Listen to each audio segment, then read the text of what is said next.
Hi,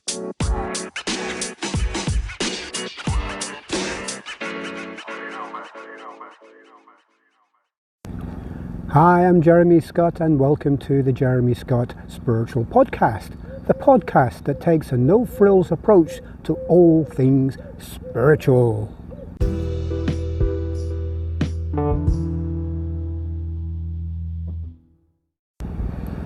So do we really need to protect ourselves from negative energy? That's what I'm going to be looking at this time around. Do we really need to protect ourselves? Is there a lot of negative energy out there that's going to do us damage? On my spiritual journey to date, I've learned a lot of protection methods. Some I've tried and didn't quite work out for me. Others seem to work okay. And I've settled on one which I feel is very closely related to Reiki space cleaning, or space clearing, get my teeth back in. And Reiki space clearing is when you enter a space, a room or whatever, and you use the Reiki energy, universal life force energy, to clear that space of anything which may be lurking there, any negative energy and so on. And it's called the white light protection exercise, bright white light protection exercise that I've learned from elsewhere. It's basically the same. I'll talk about that a bit further along. But protecting yourself against energy in and of itself, is it really a necessity when you think that, well, we're all energy, all parts of us, everything around us, everything we see in the physical, everything that we feel, everything that is unseen, is all energy, and we're all a part of it. We're all part of each other. We're all part of the greater whole. We're all part of the source. And you can use whatever term you like to describe that. And we're all one.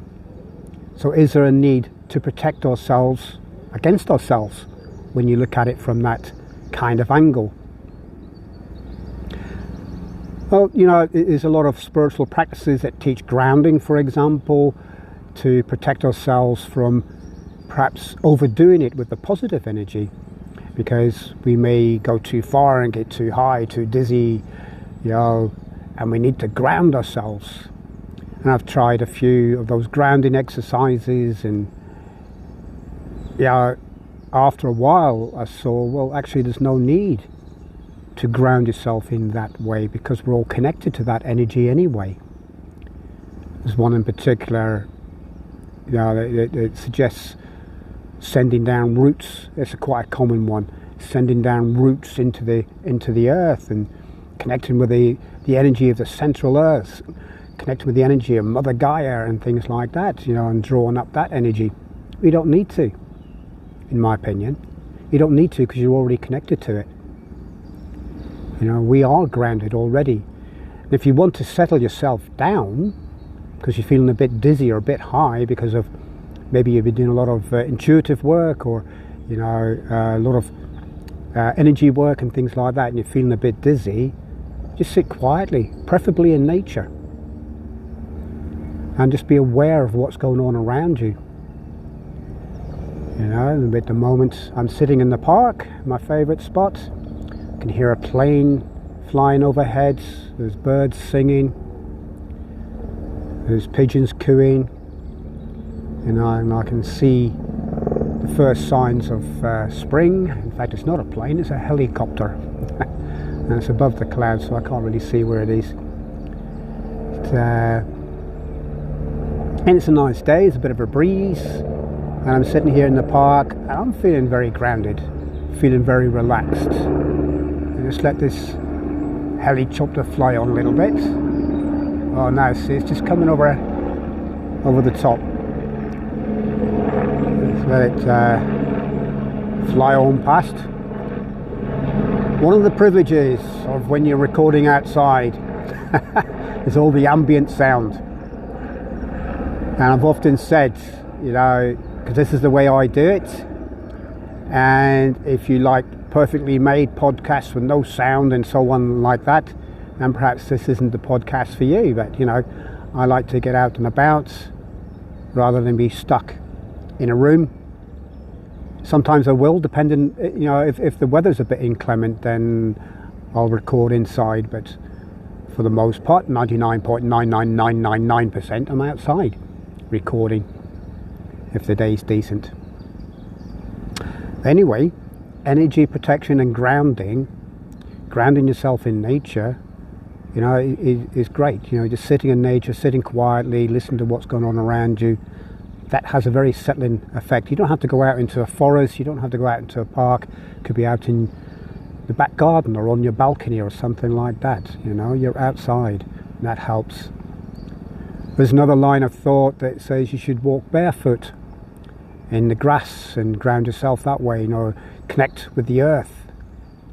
I mean, if you want to do that, I mean, that's up to you, but I feel there's no need to. And also, when you think of anything like that, what about those who are amputees? How are they going to ground themselves by connecting to the earth when they can't have it, when they're wearing prosthetic feet or legs?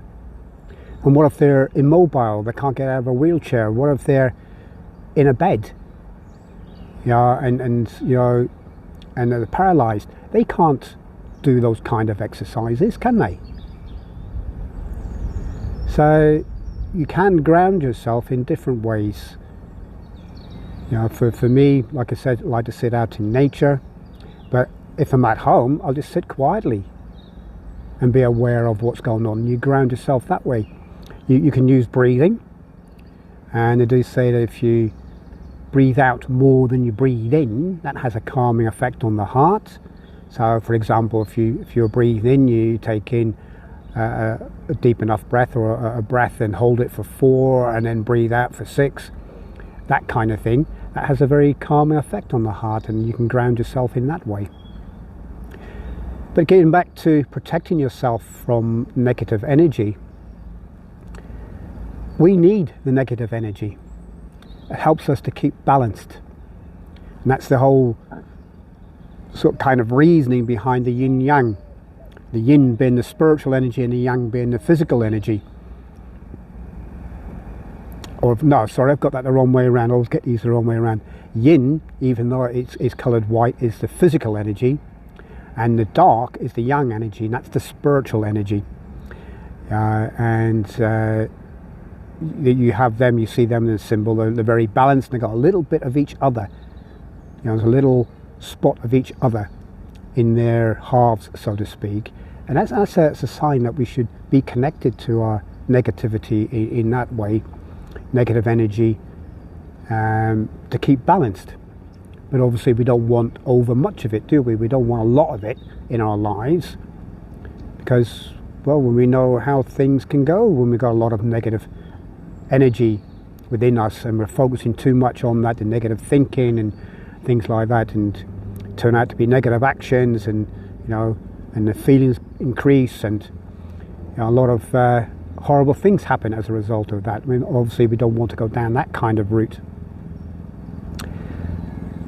You can, if you wish, I mean, if you're really concerned about protecting yourself from negative energy, you can create a sacred space.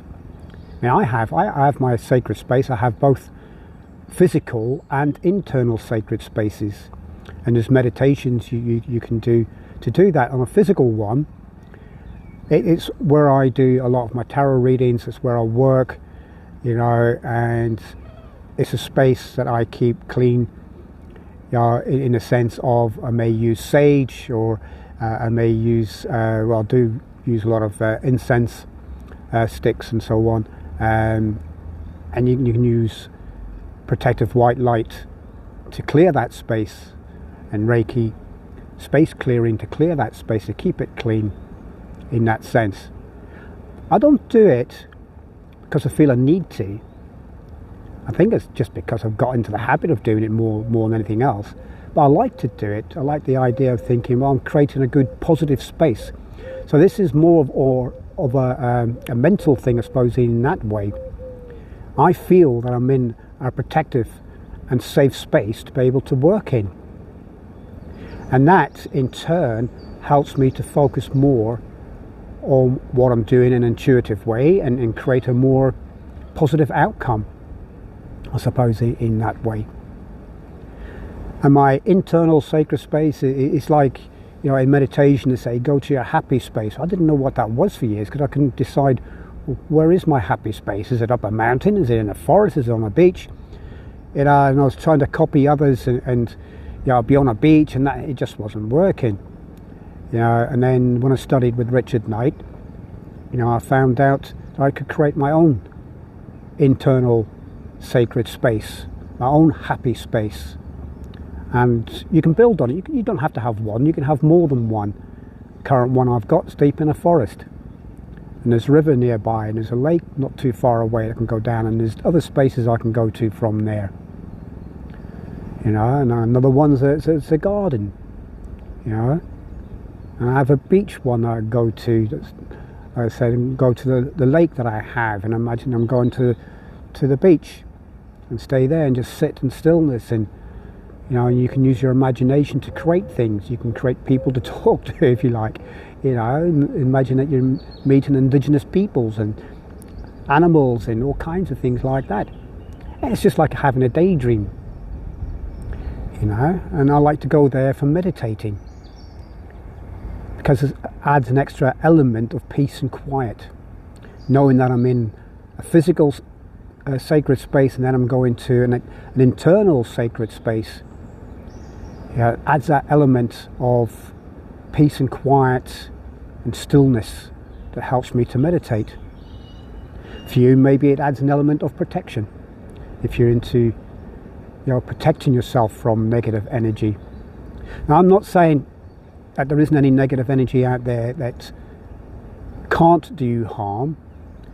Too much of anything negative can do you harm, and we know that. You know, and I'm certainly not saying that there's negative energy out there that's always benign, because it's not. I'm also not saying that it's not possible to be affected by negative energy, because you are. It's maintaining the balance. It's that yin-yang effect, as I said earlier on. It's maintaining the balance between the two. And that's what counts. You know, if you're balanced in your life, or as balanced as you can be, you know, then the negative energy is not going to affect you as much. I will, however, talk about energy vampires. So there's something that everybody's interested in, because they reckon that these guys will come and suck all the energy out of you. And to an extent they do. At the same time, I'm not saying energy vampires are real. So let me explain. Energy vampires are what, you know, people who are classed as energy vampires. These are certain ones who have difficulty in creating a positive atmosphere for themselves, drawing in positive energy for themselves and maintaining it within themselves. For whatever reason, they're rare, if anything. You know, they're not around every corner and things like that. But they have difficulty kind of generating positive energy within themselves for any great length of time. So what they tend to do is, and they do this not out of malice, they don't do it deliberately, they just tend to associate with a lot of people who are positive, you know, and they soak up that positive energy when they're there, whether it's in your presence or in a group presence or wherever it happens to be.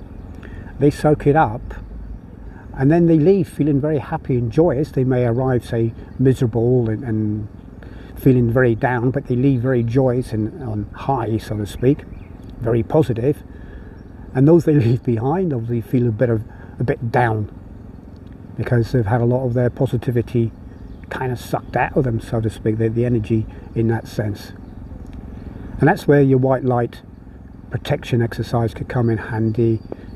If you know there's someone there who's in your, say, social circle, or in an area where you're associating with others, and you feel the energy, the negative energy of someone, you can use the white light protection exercise to protect yourself in that way, to strengthen your aura so that negative energy isn't getting in to your aura and thereby also affecting you. And these guys who are classed as energy vampires, like I say, they're not doing it maliciously or anything like that. They're not Draculas or anything like that. They're not going to turn you into an energy vampire or anything like that. It's just that they require their dose, if you like, of positivity, and they can get it through watching, comedy shows and things like that, but it's only temporary. For a longer lasting effect, they need to associate with those of us who have a higher level of positivity than others. The beauty about it is that negativity that you may feel once they leave doesn't last long, because if you are a very highly motivated, positive person, you'll soon replenish your positivity levels. You'll soon recharge. So there's no danger involved. They're not going to suck it all out of you, and then that'll be you.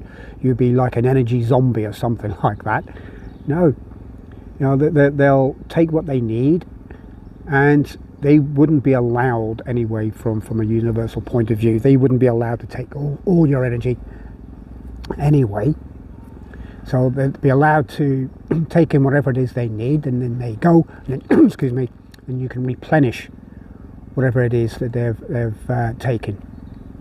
So they're not a big danger in that sense. So when you hear all these horror stories about energy vampires and things like that, it's a load of cock and bull. Yes, there are energy vampires, but they're not dangerous, they're not malicious, and they're just those who are in need. And we could view it in a different way, in that we are helping them become more positive. Even if it is only for a while, temporarily or something like that. For example, those who perhaps go through several bouts of depression could be classed as energy vampires, because they'll go into like a happy setting and they may come away feeling a little bit boosted, but those left behind are feeling a bit down. That's the way the energy vampire works in that sense. And to be honest, they're not energy vampires. They're not vampires in that sense. I mean, sucking the energy out of you. It's actually done by osmosis. You're sharing. At a soul level, you are sharing your energy with them. And depending on what their needs are at that time, will depend on how much of your energy that you give at that time. But let's not forget, energy is endless, so you'll be repleted. You may feel a bit low for an hour or two, and then you'll be back up again, back to your normal happy-go-lucky self, or whatever, your happy, positive self. So energy vampires, more a myth and legend than actual fact. They are those who are in need, and we should be grateful to be able to help them on their spiritual journey as well. So negative energy in and of itself isn't dangerous. Too much of it can be, because especially if you go down the thinking route, which leads to feelings and actions and things like that, yes, it can be dangerous to ourselves physically, but it's not dangerous when it comes to our spiritual selves, because our spiritual selves know how to deal with things like that. It'll affect us on a physical level, and it can make us ill. It can, even in some cases, you can be injured because of actions that you take and so on. You can make wrong decisions. You can use your free will to go down a certain route, which leads to destruction of other people or even of yourself, those kinds of things. So it can be dangerous in that way, but in and of itself, negative energy is there to help maintain the balance. We can't be 100% positive, because we'll be too weak. And we can't be 100% negative for the same reason. We'll be too weak. We need to maintain that balance. An analogy I like to use is gold. You don't have pure gold. There's very, very little pieces of jewellery and objects and so on made of 24 karat pure gold, mainly because it's too soft in and of itself. Gold needs impurities put into it to strengthen it, and that can be copper, it can be nickel, it can be other semi-precious metals if you like. They can even use platinum and silver as well to strengthen it. So that's why you have the various carats of gold, as they say. So you get the 24 carat, 22, 18, 15, 14, 9 and so on. Yeah, and the for example, if you get something that's 925, that means it's got 925 parts gold to whatever it is, makes it up to 1,075 parts impurities to make it up to 1,000, because a carat is supposed to be like 1,000 units or something like that.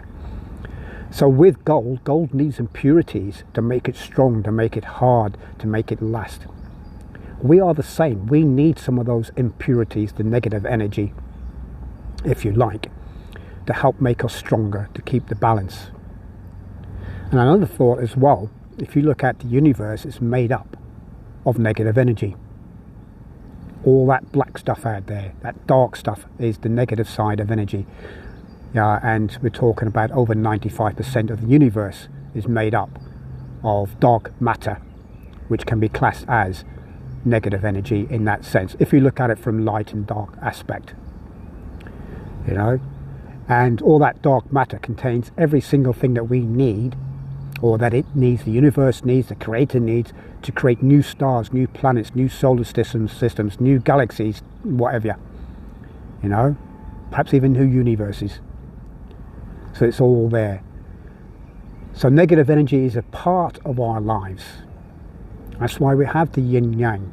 It's the physical and the spiritual together. It's not like a duality. It's not, they're not opposites. They work together. Because the yin yang symbol, if you remember, like I said earlier on, has a part of each within their halves, so to speak. So in the light sector, you'll get a little circle of dark. In the dark sector, you'll get a little circle of light. And I've even seen one symbol a while ago where when the two halves come together, there's actually like a little circle joining them both together right in the center. I haven't seen that symbol since. I've tried to find it and I haven't been able to find it. It may have been maybe just somebody's interpretation of that. So we need that yin yang. We need that dark and light. We need the good, the bad, and perhaps even the ugly. Okay, so we need all that to maintain the balance, so that we continue to enjoy the existence that we came here to enjoy, so that we can continue to use this university of life to learn, grow and develop. So energy vampires, as I said, myth and legend, they are those souls who are in need because for whatever reason they appear to be unable to generate their own positivity or positive energy, so they need to absorb it, for themselves. It's like in the plant world, there are those plants that can't use certain methods to attract pollinators, so they have to do it in a different way by trapping insects and so on, and pollinating themselves in that way. There's other plant life that can't feed on what other plants do, so they eat insects. They're carnivorous. There's always opposites. There's always something out there within nature, includes us, which is opposite to what we truly are in that sense, and in the physical sense. Or what we normally are, perhaps is a better way of putting it. So there you go, guys. I just wanted to talk about the ins and outs of positive and negative energy. So to answer the question, do we really need to protect ourselves against negative energy? The answer is, if you want to. Only if you want to, but there's no great need so long as you keep and maintain a balanced life in general.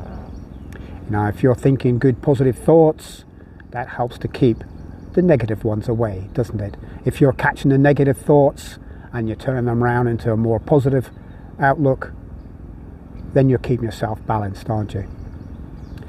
Okay guys, that's it for this time. Thanks so much for listening, and until next time, namaste.